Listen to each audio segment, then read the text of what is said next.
ఎక్కువసేపు ప్రార్థన చెయ్యాలనుకుంటున్నాను గాని ప్రార్థన చేయలేకపోతున్నానండి. మరి కొంతమంది గంటలు గంటలు ఎలా ప్రార్థిస్తున్నారో నాకు అర్థం కావట్లేదు. నేను ఒక 5 నిమిషాలు కూడా ప్రార్థన చేయలేకపోతున్నాను. అసలు ఎలా ప్రార్థన స్టార్ట్ చేయాలి, ఎలా ఎండ్ చేయాలి అనేది కూడా నాకు అర్థం కావట్లేదు అని బాధపడుతున్న నీకే ఈ రోజు ఈ మాట జాగ్రత్తగా విను నాన్న.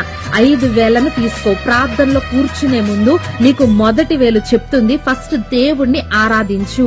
దేవుడు ఏమై ఉన్నాడో, దేవుడు ఎలాంటి గొప్ప కార్యాలు చేశాడో, దేవుని మహిమ ఎలాంటిదో వాటిని జ్ఞాపకం చేసుకుంటూ, దేవుని యొక్క గొప్పతనాన్ని జ్ఞాపకం చేసుకుంటూ దేవుణ్ణి ఆరాధించు, దేవుణ్ణి ప్రైజ్ చేయి.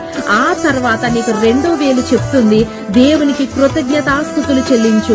దేవుడు నీ పట్ల ఏ మేలులు చేశారో, నీ కుటుంబం పట్ల, నీ వ్యక్తిగత జీవితంలో ఎలాంటి అద్భుత కార్యములు చేశారో, దేవుడు ఎన్ని ఉపకారములు ఎన్ని మేలులు చేశారో వాటిని తలపోసుకుంటూ దేవునికి కృతజ్ఞతాస్తుతులు చెల్లించు.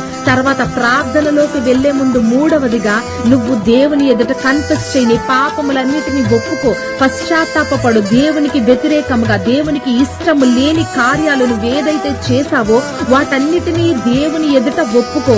ఆ తర్వాత ఇంటర్సెషన్. 4వది ఇంటర్సెషన్ అంటే ఇతరుల కోసం, ఇతరుల అవసరతల కోసం అభ్యర్థన చేయడం. అంటే దేవుని దగ్గర విన్నవించుకోవడం, దేవుని దగ్గర ప్రార్థించడం, వారి అవసరతలు తీర్చమని, వారి సమస్యల నుంచి వారిని విడిపించమని ప్రార్థన చేయి.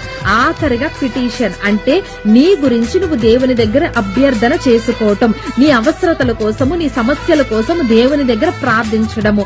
ఈ 5 వేల ప్రార్థన కనుక నువ్వు చేస్తే 5 నిమిషాలు కూడా ప్రార్థించని నీవు సుమారుగా ఒక అరగంట సేపు ప్రార్థించగలిగిన దానివవుతావు, ప్రార్థించగలిగిన వాడివవుతావు. మర్చిపోవద్దు 5 వేల ప్రార్థన. ఆమేన్.